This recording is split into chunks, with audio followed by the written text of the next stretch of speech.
On va rester debout et on lit ensemble dans le livre de Jérémie, le chapitre 2. Jérémie chapitre 2, je vais lire 13 versets. La parole de l'Éternel me fut adressée en ces mots. Va et crie aux oreilles de Jérusalem, ainsi parle l'Éternel. Je me souviens de ton amour lorsque tu étais jeune, de ton affection lorsque tu étais fiancé, quand tu me suivais au désert dans une terre inculte. Israël était consacré à l'Éternel. Il était les prémices de son revenu. Tous ceux qui en mangeaient se rendaient coupables, et le malheur fondait sur eux, dit l'Éternel. Écoutez la parole de l'Éternel, maison de Jacob, et vous tous, et vous toutes familles de la maison d'Israël. Ainsi parle l'Éternel. Quelle iniquité vos pères ont-ils trouvé en moi, pour s'éloigner de moi, et pour aller après des choses de néant, et n'être eux-mêmes que néant. Ils n'ont pas dit où est l'Éternel, qui nous a fait monter du pays d'Égypte, qui nous a conduits dans le désert, dans une terre aride et pleine de fosses, dans une terre où règne la sécheresse et l'ombre de la mort, dans une terre par où personne ne passe et où n'habite aucun homme. Je vous ai fait venir dans un pays semblable à un verger, pour que vous en mangiez les fruits et les meilleures productions. Mais vous êtes venus et vous avez souillé mon pays, et vous avez fait de mon héritage une abomination. Les sacrificateurs n'ont pas dit où est l'Éternel. Les dépositaires de la loi ne m'ont pas connu. Les pasteurs m'ont été infidèles. Les prophètes ont prophétisé par Baal et sont allés après ceux qui ne sont d'aucun secours. C'est pourquoi je veux encore contester avec vous, dit l'Éternel. Je veux contester avec les enfants de vos enfants. Passez aux îles de Kittim et regardez. Envoyez quelqu'un à Kédar. C'est un pays païen.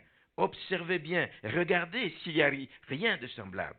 Y a-t-il une nation qui change ses dieux, quoiqu'ils ne soient pas des dieux? Et mon peuple, lui, a changé sa gloire contre ce qui n'est d'aucun secours. Cieux, soyez étonnés de cela, frémissez d'épouvante et d'horreur, dit l'Éternel. Verset 13. Car mon peuple a commis un double péché.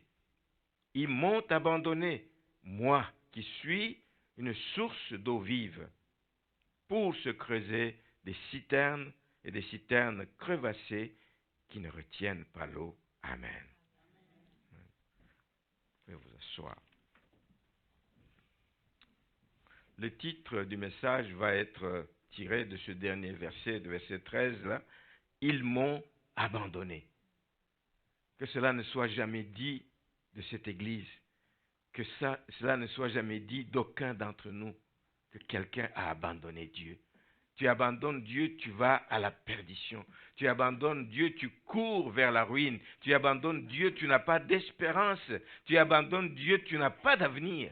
Tu abandonnes Dieu, tu es perdu à jamais. Tu abandonnes Dieu, tu es la proie, une proie facile à l'ennemi. Tu abandonnes Dieu, tu vas être malheureux, tout simplement malheureux. Le prophète Jérémie qui écrit ce texte que nous venons de lire, vous le savez, c'est un des grands prophètes que Dieu a beaucoup utilisé, qu'il a suscité à son époque. Il l'a suscité pour avertir son peuple. Pour avertir son peuple, parce qu'il y a un jugement qui était à venir. Il y a quelque chose de mauvais qui allait tomber sur eux s'ils n'écoutaient pas la voix de Dieu, s'ils n'écoutaient pas ce que Dieu est en train de leur reprocher et s'ils ne changeaient pas. Pourquoi les avertir? Pourquoi y a-t-il une menace de jugement sur ce peuple? Parce que c'est un peuple au cou raide, à la nuque raide, un peuple rebelle, un peuple qui ne passe que par des murmures, un peuple qui ne marche pas selon ce que Dieu leur demande de faire. Des révoltes en révolte. Après qu'il les ait sortis de 430 ans d'esclavage, ils se révoltent.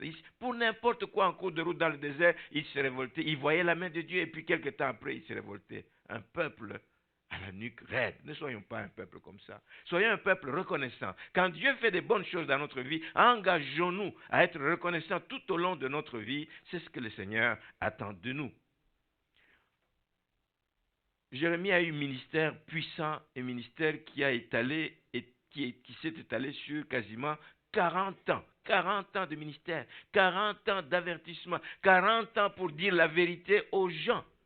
Et vous pensez bien que les gens n'aiment pas être repris. Les gens n'aiment pas qu'on leur fasse des remarques. Qu'est-ce que ça lui a coûté? Des souffrances. Pour avoir obéi à la voix de Dieu. Des souffrances, des misères, de l'opposition. On l'a jeté dans une citerne. Pas parce qu'il a fait quelque chose, parce qu'il a accompli la volonté de Dieu de dire la vérité. Acceptez qu'on vous dise la vérité, frères et sœurs. Acceptons la vérité, mais la vérité de la parole de Dieu, afin que nous puissions y obéir et que nous puissions la mettre en pratique. Acceptez cela. Ne torturez pas ceux qui vous disent la vérité. La vérité, c'est la vérité. Ce n'est pas la vérité de la personne qui parle, c'est la vérité de Dieu. Nous ne sommes qu'un canal. Acceptez qu'on dise la vérité. Ce n'est pas étonnant ce qui se passe aujourd'hui, des rébellions aussi, comme à l'époque de Jérémie.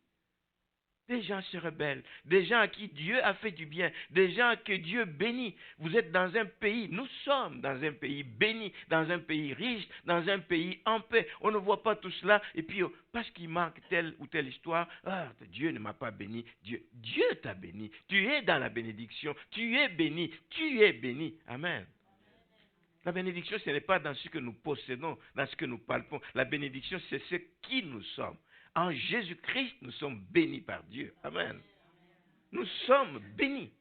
Le monde, malheureusement, aujourd'hui, est malade. Beaucoup de gens ne veulent rien savoir de la parole de Dieu. Oh non, c'est trop de directives, c'est trop, on nous dit quoi faire. Non. Il faut aimer la parole de Dieu. Quand elle sort, c'est pour notre bien. C'est pour nous aider à marcher conformément à la volonté du Seigneur. Et les gens veulent la remplacer par des écrits qui sont plus doux à l'oreille. Ça passe mieux. C'est ça que nous aimons. Ça passe beaucoup mieux que la parole de Dieu. Ils veulent la remplacer par des traditions. Mais simplement parce que les gens sont aveuglés. Tout simplement. Ils sont aveuglés spirituellement.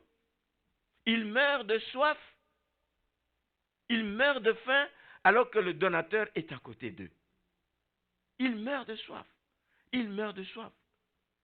Il y a une histoire qui est dans le livre de Genèse au chapitre 21 où on nous parle du moment où Agar est chassée par Sarah.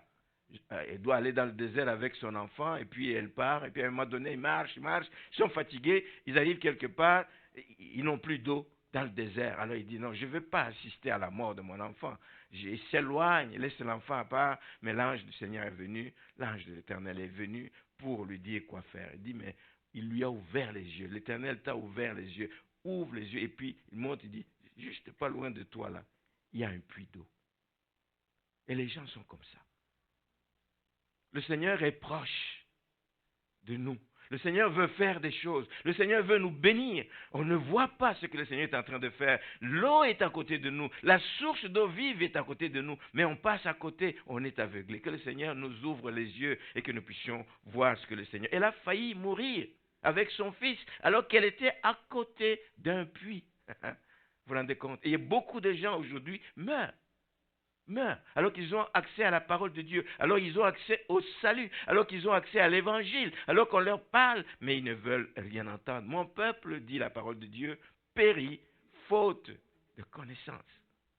Parce qu'on rejette la parole de Dieu, mon peuple périt. Et Jésus a dit dans Jean 17, verset 3, « Or la vie éternelle, c'est quoi? La vie éternelle, c'est qu'ils te connaissent. » La vie éternelle, c'est qu'ils te connaissent, toi le seul vrai Dieu et celui que tu as envoyé, Jésus-Christ. Amen, amen. Dans notre texte, vous allez reconnaître avec moi que ce que Jérémie dit, ce n'est pas flatteur pour le peuple d'Israël. Ce n'est pas des paroles flatteuses pour dire « Waouh, vous avez été un peuple formidable, Dieu se réjouit de vous. » Pas du tout, pas du tout. C'est un portrait sévère, qui montre comment les gens se sont détournés et qui justifie justement les raisons de ce jugement qui est à venir. Dans les versets 2 et 3, la parole rappelle combien Israël était au départ consacré à l'Éternel. Dans sa jeunesse, il aimait le Seigneur. Dans sa jeunesse, il faisait la joie du Seigneur. Ils étaient comme fiancés. Il était comme fiancé à son Dieu. C'est ce qu'il dit. Vous étiez comme ça au départ. Mais par la suite, vous avez vu de nombreuses interventions de Dieu. Mais malgré toutes ces interventions, vous oubliez comment il vous a sorti d'Égypte, comment il vous a fait traverser la mer Rouge. Vous oubliez toutes ces choses.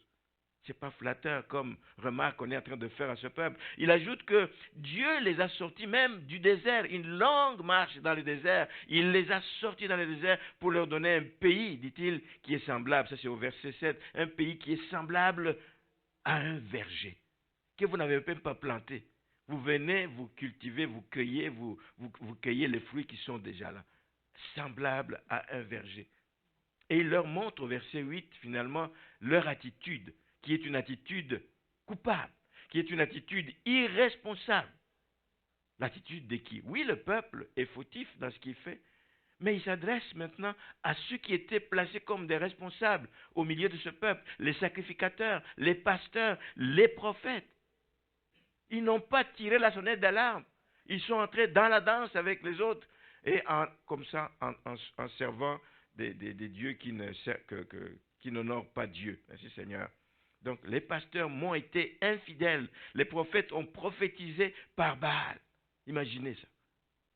Se détournant du vrai Dieu, ils prophétisent par Baal. Et ils sont allés après eux qui ne sont d'aucun secours.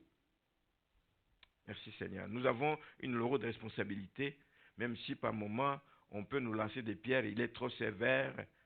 Chez lui, c'est toujours il faut. Mais je dis toujours que ce n'est pas des il faut venant de moi, c'est des il faut venant de la parole de Dieu. Amen. Ne nous lancez pas trop de pierres. Amen. Gloire au Seigneur. Au verset 9, c'est là que commence, après avoir montré toutes les faiblesses qu'ils ont manifestées, il montre, il fait un réquisitoire, on va dire. Il fait un réquisitoire. C'est pourquoi, à cause de tout ce qui précède, c'est pourquoi je veux encore contester avec vous. Contester, et il accuse le peuple. Il accuse le peuple. Il entre en contestation avec son peuple. Il le compare aux païens. J'ai dit, allez voir dans ces coins de ces îles de Kittim et regardez, envoyez quelqu'un à Kedar. Ce sont des localités païennes. Allez voir là-bas. Même dans ces localités païennes, ils ont leur propre Dieu, mais il n'y a personne là-bas qui change ces dieux, des petits dieux. Même les païens, ils sont fidèles à leurs petits dieux, qui ne peuvent ni parler ni agir. Mais vous, vous avez vu la main toute puissante de Dieu. Vous vous êtes détourné pour aller vous tourner vers les Baals. Il réquisitoire en ordre, il les compare aux païens qui n'ont pas, eux, abandonné leur Dieu. Et c'est là qu'il termine en les accusant d'un double péché. Il est double. Le premier, d'abord, nous allons le voir, mon peuple a commis un double péché. Un double péché. Ils m'ont abandonné, ils se sont creusés des citernes crevassées. Maintenant, pensez-vous que ça c'est le début du livre de Jérémie. Je vous ai dit qu'il a prophétisé pendant 40 ans. En 40 ans, quand vous parcourez le livre, vous allez trouver qu'il y a à peu près 13 messages forts, messages puissants que Dieu lui a demandé de donner. Ça, ce n'est que le premier. On aurait cru qu'en ayant écouté un premier message comme celui-ci, le peuple allait s'amender, allait changer, à revenir. Mais non, il a fallu 13 autres messages parce que le peuple continuait à marcher dans des voies qui n'honorent pas Dieu. Il y a eu un entêtement de ce peuple d'Israël qui, vous savez, en fin de compte, ce que ça a produit, ça les a conduits à l'exil. Il y a toujours des conséquences quand on n'obéit pas à la voix de l'Éternel. Et Dieu ne va pas frapper du premier coup, il avertit. Il revient une deuxième fois. Il est tellement amour qu'il ne veut perdre personne. Il avertit une première fois. Il va venir une deuxième fois. Mais si on fait la sourde oreille, il y a une limite à sa patience. Il y a un temps où il frappe. Et là, c'est arrivé. Ils ont été emportés en captivité pendant 70 ans. Loin de leur pays. En exil. En exil. Alors, voyons un peu cette double accusation que l'Éternel fait à l'endroit de son peuple. Le premier, c'est, et c'est le titre comme j'ai dit, ils ont abandonné le vrai Dieu. Dieu n'est pas un homme pour se tromper. Dieu n'est pas un homme pour mentir. Ce qu'il promet, il le réalise. La Bible nous dit que l'Éternel, notre Dieu, est la source de vie abondante. Il est la source de vie abondante. Dieu est une source intarissable. Depuis des années et des années que les gens vont y boire, cette source ne tarit jamais. Amen. C'est la bonne place où il faut aller. Il ne faut pas aller puiser dans des sources qui vont tarir à un moment donné. Il faut aller à la source intarissable. Elle est disponible, peu importe les saisons. Ici, vous n'avez pas de saisons comme en Afrique. En Afrique, il y a des pays où les saisons sont, qu'on appelle la saison sèche. Il n'y a pas de pluie pendant de longs mois, Les sources, les cours d'eau tarissent sèches. Mais la source d'eau vive qu'est l'Éternel ne tarit jamais. Ces eaux, nous dit la Bible, ne sont pas des eaux amères. Quelqu'un qui va y boire, il voudra y rentrer. Il voudra y rentrer parce que c'est des eaux douces, c'est des eaux bienfaisantes, c'est des eaux qui étanchent notre soif et qui nous donnent la force de continuer à aller loin. Il est la source, en plus, où on va aller boire sans rien payer. Oh, oh. Quand l'eau est rare, celui qui a de l'eau, c'est une mine d'or qu'il a. Alors, il va mettre le prix qu'il veut pour les gens qui veulent puiser. Mais ici, même si c'est la saison sèche, comme dans certains coins d'Afrique, même s'il y a la sécheresse pendant des années, comme à l'époque d'Élie, d'Akab, etc., même pendant cette période, la source d'eau vive, elle ne tarit pas. On va aller boire gratuitement, on va aller boire de l'eau fraîche. Alléluia. Pourquoi se priver? Pourquoi se priver? Pourquoi rejeter cette offre que le Seigneur nous donne, frères et sœurs? Israël était assoiffé. C'est pour ça qu'ils allaient boire ces Baals, ils allaient chercher à boire. Ils étaient assoiffés, mais ils n'allaient pas à la bonne source. Et c'était ça le malheur. Aujourd'hui, beaucoup de gens ont soif aussi. On a tellement de soif de beaucoup de choses. On a soif d'amour, on a soif de paix, on a soif de joie, on a soif de bonheur, on a soif de... Écoutez, vous pouvez ajouter. Et on va les chercher ailleurs qu'à la bonne place. Parce que le bonheur, on le trouve dans notre Dieu. La paix, nous l'avons dans le Seigneur. La joie sont dans le Seigneur. Amen. Et la joie du Seigneur, c'est d'ailleurs notre force. N'allez pas chercher des joies éphémères que le monde vous donne. Amen. Vous amusez une soirée entière jusqu'au matin. Oh, oh là là, on a eu une belle soirée. Le lendemain matin, vous revenez à votre réalité. Alléluia. Si vous aviez des problèmes, ils vous attendaient. Mais quand vous allez au Seigneur, vous allez trouver le bonheur parfait, une joie parfaite, une paix profonde, un amour qui ne doit pas se négocier. L'amour de Dieu est grand, il est immense, il est grand. Vous ne pouvez pas l'épuiser. Alléluia.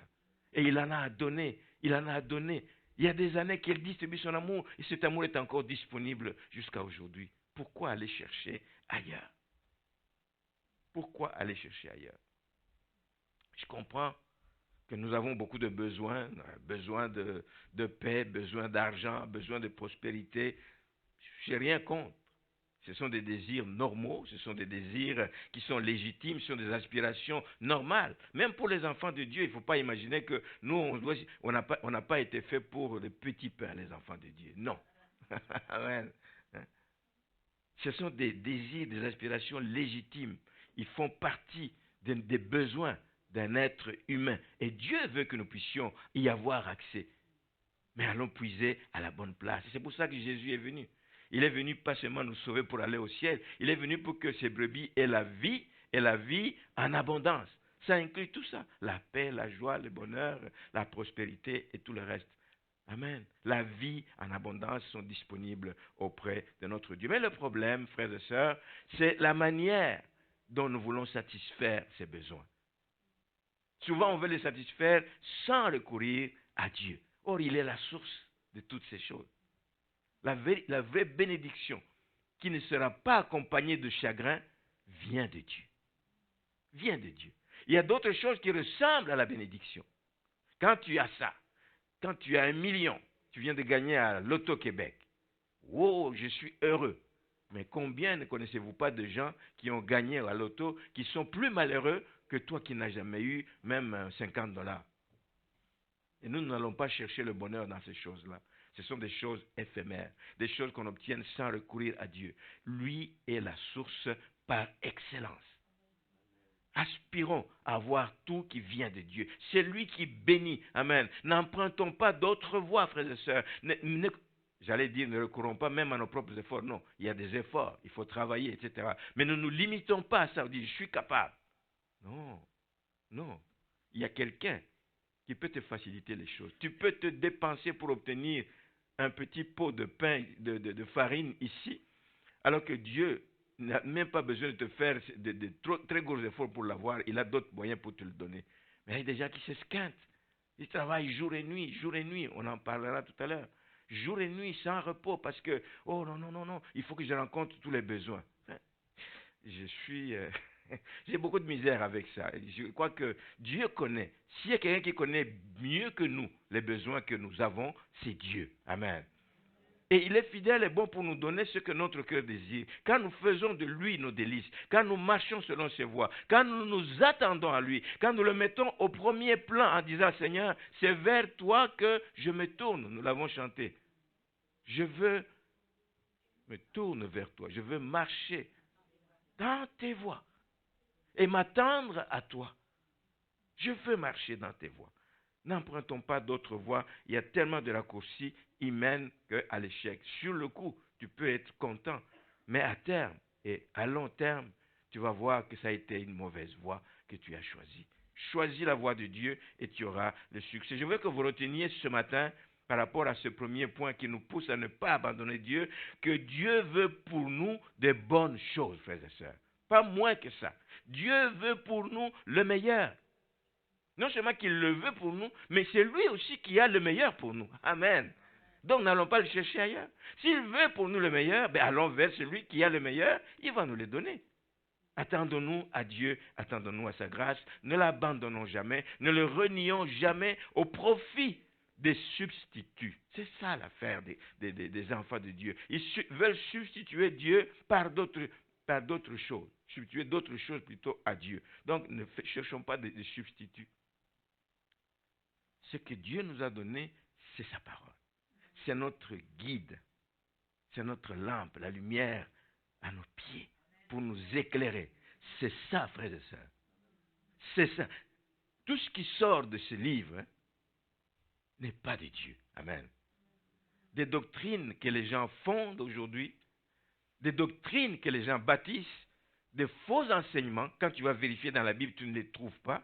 Et il y a des gens qui vont continuer à marcher selon ces faux enseignements. Et quand tu l'avertis, tu dis, frère, regarde ce que dit la parole de Dieu. Lis avec moi. Je ne suis pas en train de... Lis avec moi. C'est ça notre guide. C'est ça. Lis avec moi. Pas de substitut, pas d'autres doctrines, pas de petits dieux à gauche, à droite. Ils ne répondront jamais à nos aspirations. Jamais, jamais. C'est trompeur. Tout ce qu'ils vont nous donner, c'est trompeur. Nous n'avons que Dieu. Amen. Dieu est notre partage. Dieu est mon partage. Je m'attends à lui. Les choses ne vont pas toujours bien, nous l'avons dit en début de culte. Même dans la vie des enfants de Dieu, il peut arriver des épreuves. Et c'est une raison d'abandonner Dieu? Non. L'épreuve peut durer longtemps. Si c'est une raison d'abandonner Dieu? Non. Elle peut durer longtemps, mais elle a une fin. Elle a une fin. Soyons un peuple victorieux. J'ai beaucoup aimé les chants. Soyons un peuple victorieux, un peuple qui triomphe à travers les difficultés. Soyons un peuple qui triomphe et que nos aspirations soient toujours orientées vers Dieu. La source intarissable, la source d'eau vive. Ils ont substitué des citernes à Dieu, qui est la source. Ils se sont bâtis, ils se sont creusés plutôt des citernes. Une citerne, à part aujourd'hui où tu peux aller acheter, aujourd'hui tu peux aller acheter des grosses citernes en plastique, mais à cette époque, il fallait creuser, se faire des citernes. Quand on a jeté Jérémie, c'est dans une citerne creusée. Et c'est d'un pays rocailleux, c'est un pays désertique, donc c'est beaucoup de travail. même pour faire des puits pour aller chercher l'eau, mais c'est beaucoup de travail. Mais ils préfèrent aller faire ce travail alors qu'ils ont l'eau vive à côté. Dieu est disponible, mais ils veulent se donner de la peine. Ils veulent se donner beaucoup de peine. Ils se sont creusés des citernes pour recueillir l'eau de pluie. N'oublions pas que c'est un pays désertique, on est au Moyen-Orient, pour recueillir l'eau de pluie. Mais le problème ici des citernes vient du fait que s'il ne pleut pas, vous mettez votre espoir, vos attentes dans une citerne. Mais vous oubliez que pour que cette citerne soit remplie, il faut qu'il pleuve. Vous oubliez qu'il y a quelqu'un qui peut commander, qui commande à la pluie, mais qui peut aussi arrêter la pluie. Amen. Comment pouvez-vous mettre votre confiance dans une citerne et vous oubliez celui qui peut même faire tomber la pluie pour remplir cette citerne? Une aberration.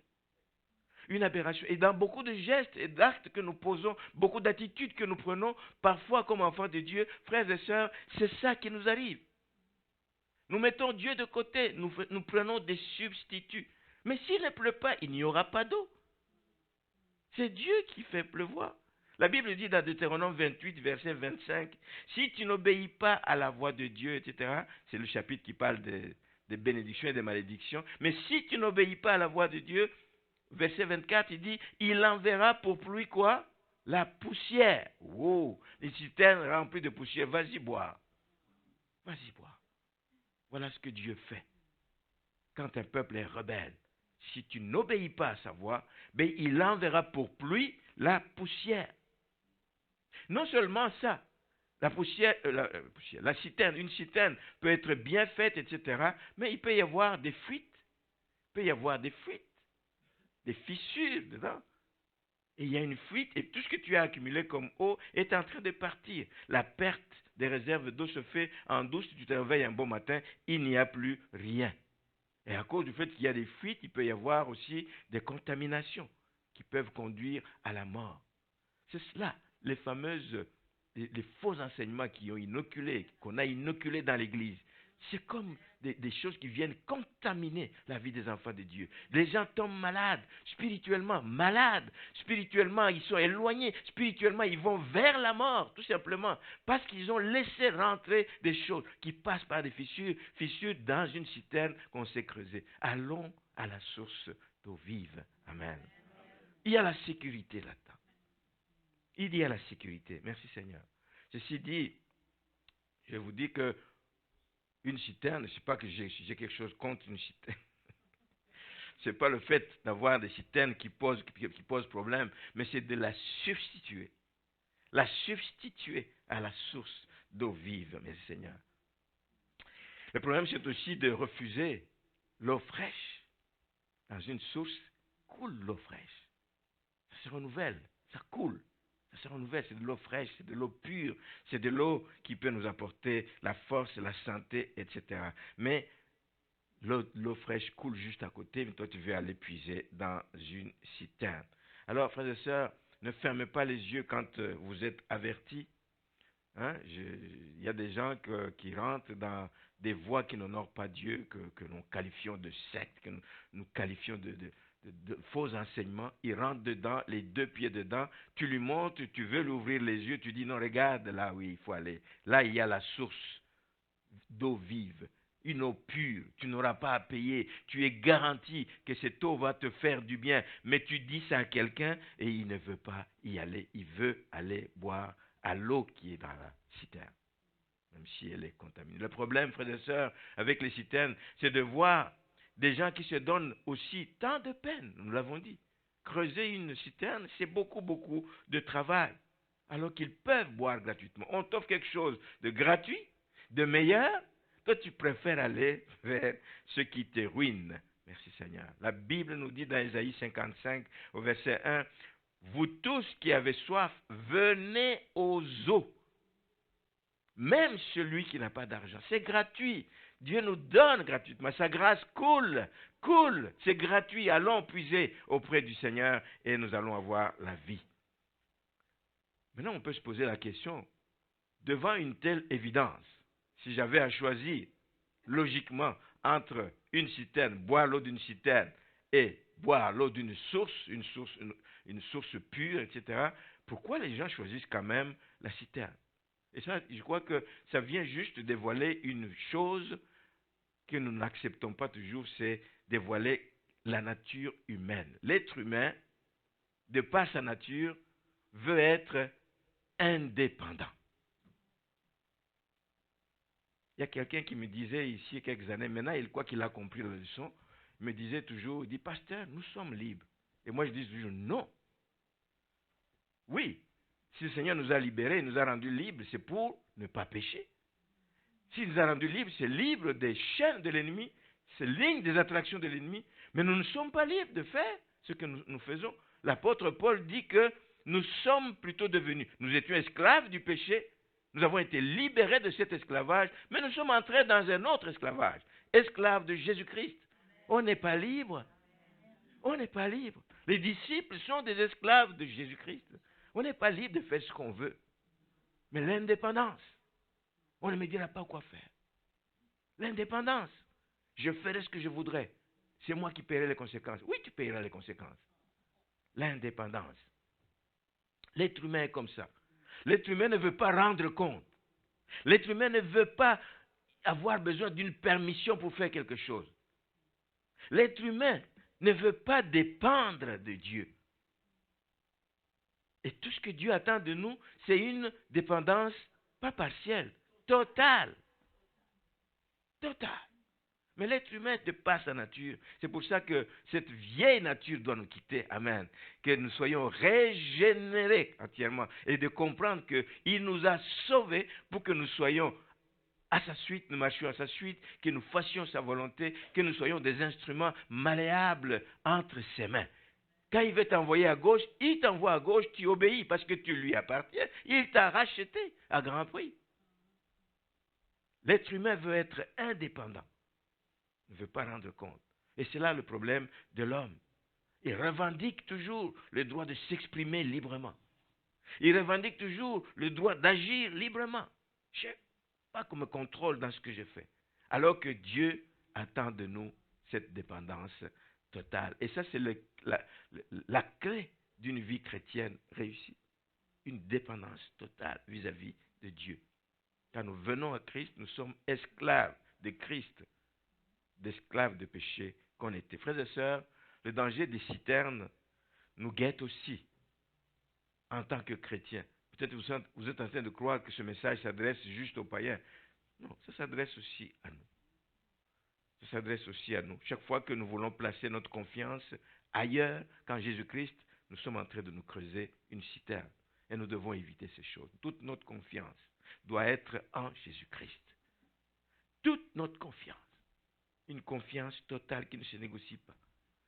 Nous allons avoir, comme les gens du monde, tendance aussi à mettre plus confiance dans des éléments technologiques. Vous savez, les progrès de la science vont tellement loin, les progrès de la médecine vont tellement loin aujourd'hui. Et il y a des personnes qui pensent que, non, la première chose qui doit nous arriver, on te déclare malade, il y a une tuile qui te tombe dessus, tu as perdu ton emploi. La première réaction doit de se tourner vers celui qui peut ouvrir les écluses du ciel, va être vers celui qui peut te guérir miraculeusement, va être celui qui peut avoir les clés à toutes les portes fermées au niveau de l'emploi. La première réaction doit être celle-là, de se tourner vers l'intervention divine. Chaque fois qu'on rejette l'intervention divine, on a un problème. C'est qu'on oublie qu'il est l'auteur de la vie. C'est qu'on oublie qu'il est la source de notre bien-être. Oui, nous pouvons être intelligents, oui, nous pouvons travailler fort, mais si Dieu ne nous a pas gardé le souffle de vie, on ne peut rien faire de bon. Il est la source de toutes choses. On court beaucoup, et c'est là-dedans que beaucoup de chrétiens sont tombés aussi, cet fameux évangile de prospérité, derrière l'aisance matérielle. Moi aussi, je veux être à l'aise dans ma vie, mais pas à n'importe quel prix. L'autosuffisance financière. On court pour accumuler. Pas mauvais d'avoir, mais ce sont des citernes crevassées. Tout peut s'écrouler du jour au lendemain. Donc, le bonheur et la sécurité d'un enfant de Dieu ne doivent pas se mesurer à sa capacité d'accumuler, d'avoir tout ce qu'il désire et au moment où il veut l'avoir. Ah, lui, il est béni. Hein. J'entends souvent ça, il dit, mais cette sœur-là est bénie. Elle, tout ce qu'elle demande, elle obtient. Mais tu n'es pas moins béni qu'elle. Parce que le Seigneur, s'il tarde de te donner, ce n'est pas parce qu'il ne t'aime pas. Il a des raisons pourquoi il tarde de te donner la chose. Il a des raisons que tu ne connais peut-être pas. Amen. La course vers la prospérité, c'est un danger qui nous guette aussi. Dieu connaît nos vrais besoins. Lui connaît nos vrais besoins. Lui connaît nos vrais besoins. Nous faisons des calculs, nous faisons des projections, nous faisons des tas de choses, mais lui, il sait que il nous donne chaque jour ce qu'il faut. À chaque jour suffit sa peine. Chaque jour, ce qu'il faut. Il pourvoit à nos besoins. Alors, ayons cet esprit de contentement. De savoir parfois dire, oui, j'aurais voulu avoir, si, j'aurais avoir, mais je ne l'ai pas. Est-ce que je suis malheureux pour autant? Non, Seigneur, tu connais mon besoin.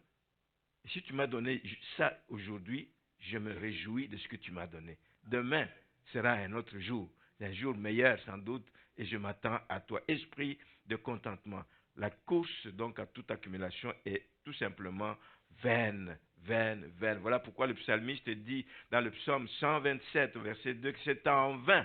Vous vous levez de bon matin. En vain, vous vous couchez tard et vous mangez le pain de douleur. Un pain de douleur, c'est un pain qui est gagné péniblement, avec beaucoup de difficultés. Vous mangez le pain de douleur, mais Dieu en donne autant à ses bien-aimés pendant leur sommeil. On a besoin de dormir. On n'a pas besoin de travailler 24 heures sur 24. On a besoin de dormir. C'est une tente dans laquelle nous sommes, qu'il faut ménager, qu'il faut soigner. Amen.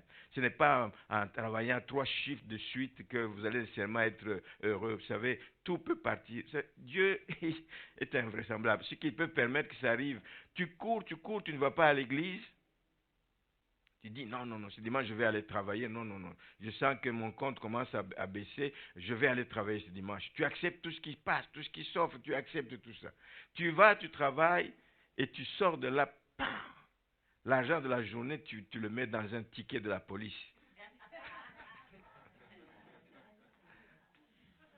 Moi, ça m'est arrivé, mais pas parce que j'avais fui l'église. Mais ça m'est arrivé pendant il y a longtemps, je faisais des assurances. Je suis tout content. Tout content. Tout content. Je viens de signer un contrat d'assurance. Il y a une prime qui va avec ça qu'on va me payer. Et j'arrive à un stop. Je venais d'arriver. Alors, la notion d'arrêt franc. Je me suis arrêté. Pour moi, je me suis arrêté. Mais le policier était dans le coin là.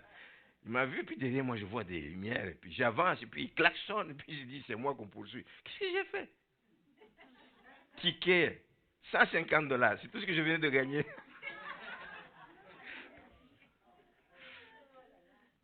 Alléluia. La course à l'accumulation, ça peut nous amener à des choses. On a besoin de dormir. Et je vais terminer avec une histoire pour vous détendre. Une histoire de l'auteur de ce livre, c'est à l'école des psaumes. Justement, je disais, on partageait le psaume 121, quasiment des longues heures. Et il y a une histoire. Bon, c'est un homme de Dieu qui devait faire donc une conférence quelque part. Et il fait une conférence, et comme c'est un personnage bien important, et on l'accueille, et puis on lui réserve une place de stationnement. Il dit, réservé au pasteur X. La place est réservée au pasteur X. Il n'a jamais vu ça, il était tout content. Puis il prend la pancarte, il l'amène chez lui. Il amène chez lui cette pancarte pour aller montrer à sa femme. Mais il fait une surprise à sa femme. Et je vais vous lire maintenant ce qui s'est passé à partir de là. Donc, il fait une surprise à sa femme, et il prend la pancarte. Quand la femme est sortie, il met à sa place dans le lit et il recouvre ça. Réservé à tel. Il met son nom dessus, son nom était dessus. La femme voit ça et dit, c'est quoi cette histoire? Elle rit, évidemment, il téléphone à son mari au travail, il dit, c'est quoi que tu m'as dit? J'ai vu ça. Il dit, ah oui, ta place, elle est réservée. Alors, quelques jours après, ce monsieur il travaille des nuits entières. Il travaille. La femme dit, ah oui, mais il y a un temps de repos, il y a un temps pour travailler. Des fois, on se met de la pression, hein. On ne veut pas dormir. Pourtant, quand on dort, il y a des choses qui se débloquent. Tu peux passer des nuits entières en train de chercher une solution, mais quand tu vas aller dormir, le Seigneur t'ouvre l'intelligence et la chose arrive. Et regardez ce que la femme a écrit, c'est pour juste montrer combien on a besoin de prendre un temps pour nous reposer. Dieu nous bénit parfois pendant le sommeil. Il y a des choses qui se règlent dans nos vies pendant le sommeil. Nous n'avons pas tout le temps besoin de courir. Alors lorsque lui, il revient dans la chambre, il a pu lire ceci, ce que la femme a ajouté sur le tableau. Il dit, réservé pour le docteur Ogivli ou Ogivli, afin qu'il dorme en faisant confiance au Seigneur qui, lui, ne dort jamais. Amen. Arrête de courir. Arrête de passer des nuits entières. Dors. Lui ne dort pas. Il y a des choses dont il va s'occuper. Alors, ce fait de courir à gauche, à droite, apprenons à faire confiance à Dieu. Je le dis et ça me parle à moi aussi. Elle sait, parfois je suis tendu avec un message, je suis tendu, je ne me sens pas prêt, je vais rester tard. J'ai compris la leçon, je vais dormir. Et pendant que je dors, le Seigneur me dévoile des choses, me révèle des choses. Parfois, il va m'arriver de me lever très tôt le matin pour que je ne perde pas l'idée d'aller noter ces choses vite, vite. Pendant que l'on dort, le Seigneur nous révèle des choses. Je termine avec ceci. Donc aujourd'hui, nous vivons aussi dans un moment où il y a beaucoup d'agitation, beaucoup de pression, beaucoup de désordre dans ce monde, beaucoup de rébellion contre Dieu. Nous sommes témoins de ces choses. C'est ça la réalité du temps que nous vivons ici. L'homme refuse de reconnaître son Créateur. Il refuse. Dieu parle pas moi de Dieu. Qu'est-ce qu'il a fait pour moi? Mon père est mort ici. Mon fils est mort de ça. Qu'est-ce qu'il a? Il refuse de reconnaître son Créateur. Il refuse de se réconcilier avec lui. Voilà la réalité dans laquelle nous sommes. Alors, ce n'est rien d'autre, frères et sœurs, que la semence de l'ennemi. Cette contamination qui vient entrer dans les citernes que l'on a creusées. La semence de l'ennemi. Et si on ne la déracine pas, elle va faire des racines profondes et ça va être difficile. Mais nous, nous sommes avertis, gloire à Dieu. Nous sommes un peuple averti. Alors n'arrêtons jamais de recourir à Dieu. N'arrêtons jamais d'aller nous abreuver à la source d'eau vive. Dieu veut que nous dépendions à 100% de lui. Peu importe les circonstances que nous traversions, il veut que nous dépendions de lui, même quand les choses vont bien. Souvent, on recourt à Dieu, souvent on se souvient que Dieu existe quand les choses vont mal. Non, même quand les choses vont bien, acceptons que Dieu règne dans nos vies. Lui ici dirige nos vies, nous sommes assurés que ça va être une vie victorieuse, nous sommes assurés que ça va être une vie à succès, nous sommes assurés que ça va être une vie de victoire, une vie de triomphe, une vie de gloire en gloire. Amen. En attendant que nous puissions passer l'éternité avec lui. Amen. Tout notre secours doit venir de lui, il doit être notre premier recours. Amen. Que le Seigneur vous bénisse.